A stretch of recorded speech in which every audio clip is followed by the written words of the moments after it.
Loulou, tu viens mettre tes chaussures, s'il te plaît? Ouais, on va partir. Bah, il dit non à chaque fois, de toute façon.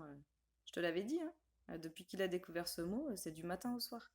Si je cède pas, c'est les larmes, crise de colère. Moi, je comprends plus rien. Jusqu'à présent, là, il n'y avait pas de souci. Mais là, maintenant, paf, depuis ces 2 ans, là, ouh, le volcan, quoi. La crise d'opposition des 2 ans. On joue à ni oui ni non? Je suis Claire, bienvenue sur Holisty Family. Aujourd'hui, on va aborder le Terrible Two. Terrible Two, crise d'opposition des 2 ans. Et on va voir un petit peu. Enfin, je vais, je vais vous exposer un petit peu ce que ça évoque pour moi. Et comment vivre la situation de façon moins tendue, oppressante et déstabilisante. Donc, cette phase d'individuation de l'enfant, l'individuation, la prise de conscience que votre enfant est une personne à part entière, qu'il a un avis, qu'il peut dire oui ou non. Voilà. Et donc il se met en opposition à vous, qui pouvez dire oui ou non, et qui choisissez de dire oui ou non aussi. Donc en fait, euh, phase d'opposition, pour moi, ça implique que l'enfant se met en opposition, mais que vous aussi vous vous mettez en opposition. L'enfant va apparaître comme un miroir en fait de ce que vous lui renvoyez. Il est en opposition, vous vous mettez en opposition, vous vous renvoyez de l'opposition, c'est magique. Donc, en fait, ce qu'il faut comprendre, c'est que l'enfant vit dans l'instant présent.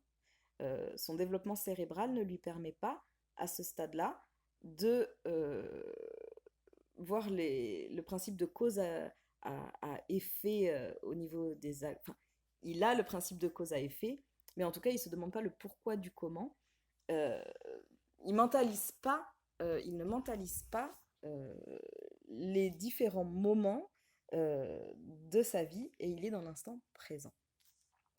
Et donc, du coup, quand il est en train de faire quelque chose qui lui plaît beaucoup plus que ce que vous lui proposez, il va dire non. C'est pas pour vous embêter, c'est juste que lui, ça lui plaît, il s'affirme et il vous dit non, parce que non n'est pas un mot négatif à la base, c'est juste euh, une prise de position, tout simplement. Et donc, il dit oui à autre chose, et du coup, vous êtes en train de lui dire non aussi. Du coup, vous êtes en train de dire non à ce qu'il est en train de faire et vous lui proposez autre chose. Pourquoi est-ce que vous lui dites non? Vous lui dites non, souvent, pour des raisons de sécurité. Euh, ne fais pas ça, ou fais ça pour arrêter quelque chose qui met en jeu sa sécurité. Ou alors le regard des autres. On va faire ça euh, parce que voilà, le regard des autres est valorisant et, et vous, vous y voyez un intérêt. Ou alors, euh, le planning, voilà, on a le temps, on n'a pas le temps. Mets tes chaussures, dépêche-toi, sinon on va être en retard sur le prochain truc qu'on a prévu. Et donc, du coup, euh, il est en train de pointer avec son nom votre rapport à ces trois choses-là. Et c'est intéressant de voir. Est-ce que vous, dans votre vie, vous arrivez à dire non, tout simplement? Ou alors est-ce que souvent vous dites non, ce non qui sort de votre bouche quand vous dites non à l'enfant, ou alors quand vous lui demandez de faire autre chose que ce qu'il est en train de faire, ça met en jeu, est-ce que vous vous sentez en sécurité dans ce que vous êtes en train de faire? Quelle importance vous portez au regard des autres par rapport à ce que vous êtes en train de faire? Et quel est euh, votre planning? Est-ce que vous avez le temps? Est-ce que vous n'avez pas le temps?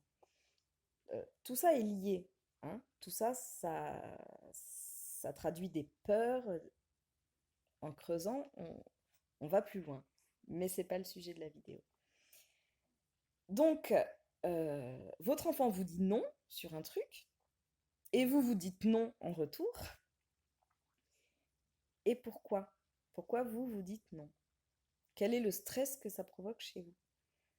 Qu'il soit en train de faire ce qu'il est en train de faire, ou alors qu'il ne veuille pas faire ce que vous lui proposez.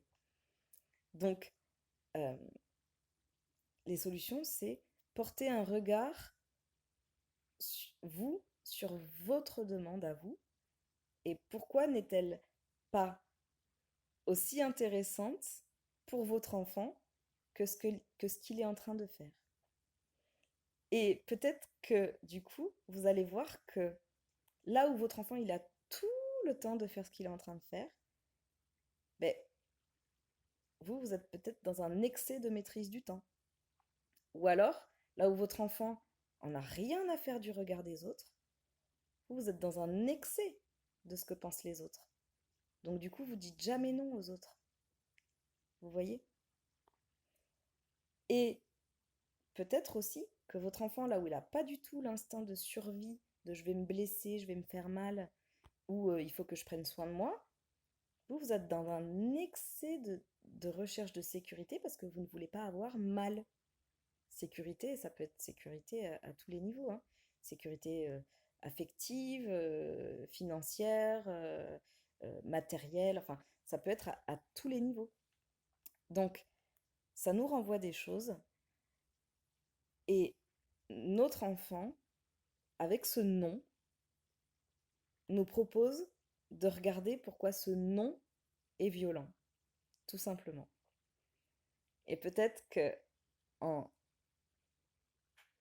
en atténuant un petit peu ou en remettant un peu plus d'équilibre dans ces stress-là qui viennent en vous quand votre enfant vous dit non, que vous ne vous sentez pas respecté, que vous sentez euh, que ce que vous tentez de lui transmettre est rejeté, essayez de voir en vous ce que ça rejette, ce que ça dit. Voilà. Donc, euh,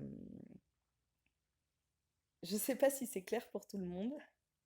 C'était assez dense et diffus, mais en tout cas, c'est venu comme ça.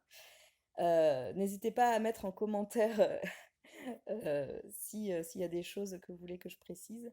Mais en tout cas, euh, voilà, c'est l'idée, c'est de regarder ce que ça provoque en nous pour réussir à l'appréhender auprès de notre enfant. Voilà, je vous embrasse fort, prenez soin de vous et on se retrouve très vite. Ciao.